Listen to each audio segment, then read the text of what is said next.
The only thing that's preventing you from asking women out on dates is your thinking. And the reason I say this is because it cannot be anything else. Let's go a little bit more into what I've just shared. The reason that I see that really holds men back from asking women out on dates and improving their experiences with women, their dating and relationship experiences, is because of the thinking that they have about themselves. So let me give you a couple of examples that I often hear. I'm not confident enough. I'm not good enough. She might reject me. What if she doesn't like the date? What if she doesn't like the thing that I've picked for us to do? All of these things, the common denominator in all of these examples is you. You're really focused on you. What will it mean if she says yes or no? The question that I have for you, if you're coming from this place, is what if it means nothing about you if she's to say no to your date? What if it means nothing about you if you've picked a restaurant that she doesn't like? If you've had the courage and the respect to ask a woman that you're interested in out on a date, and she comes back and says that she doesn't like the restaurant but has no words or commentary or feedback on who you are or seeing you again or getting to know you, the question I have for you is, why might you be attracting that kind of women in the first place? And perhaps that's a topic for another video. But going back to the point of this video, the only thing that's preventing you from asking a woman out is all of the thinking that you're buying into, the stories that you have about yourself.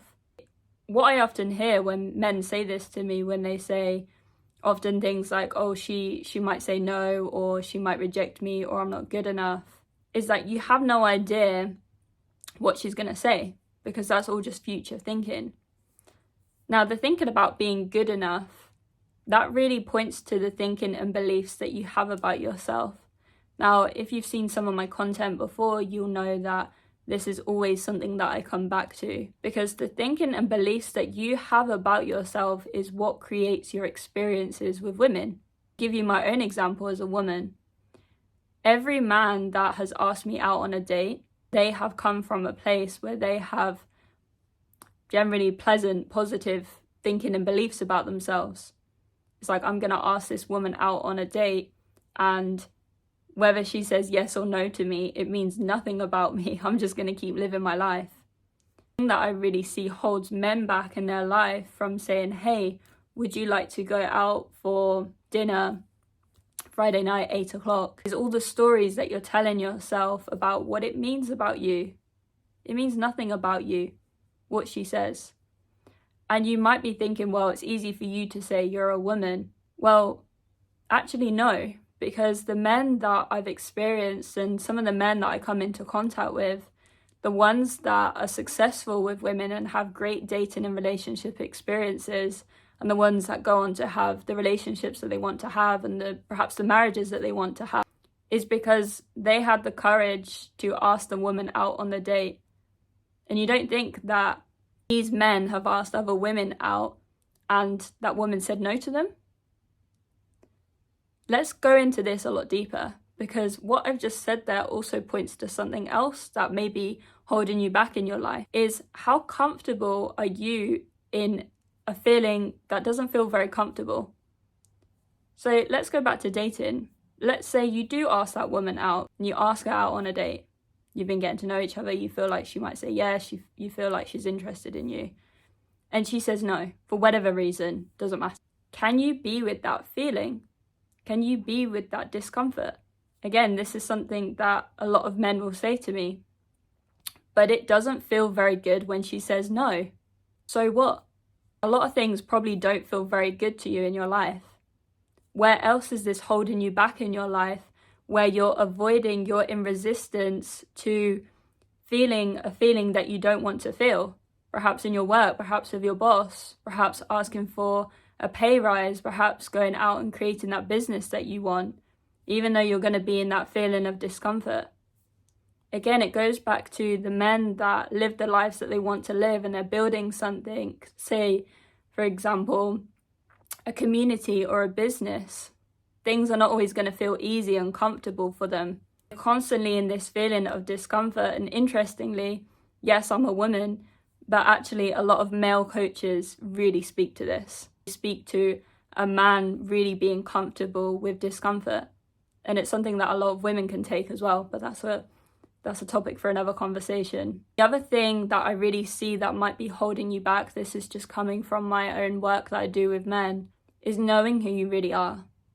If you really know who you are, you know the power that you have, the individual power, not in an egotistical way, but your power of authority over yourself for what you want in your life, your groundedness, your strength, your kindness, the love that you are for yourself and other people, all of these things and more, then you're not going to come from a place where a woman, whatever her answer is to you, is going to hold you back.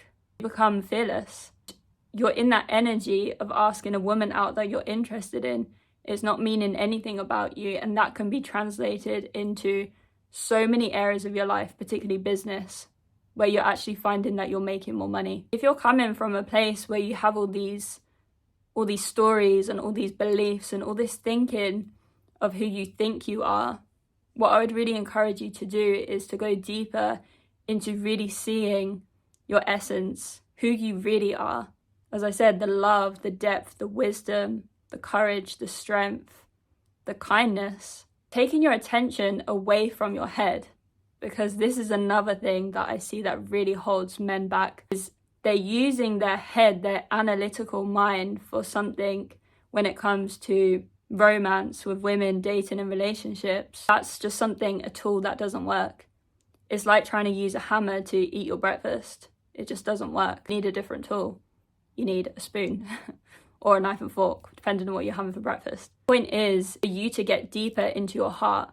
And this is something that I do with men, is helping them to connect to what they feel. Because the more that they can be connected to what they feel, the more that you can be connected to your heart.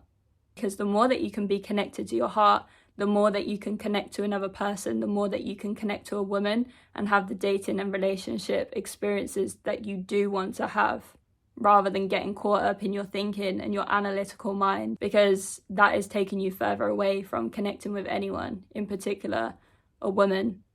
And have you noticed that when you're caught up in your analytical mind, you can always find the answer that you're looking for, and always create stories and buy into them and believe them and create more and more thinking.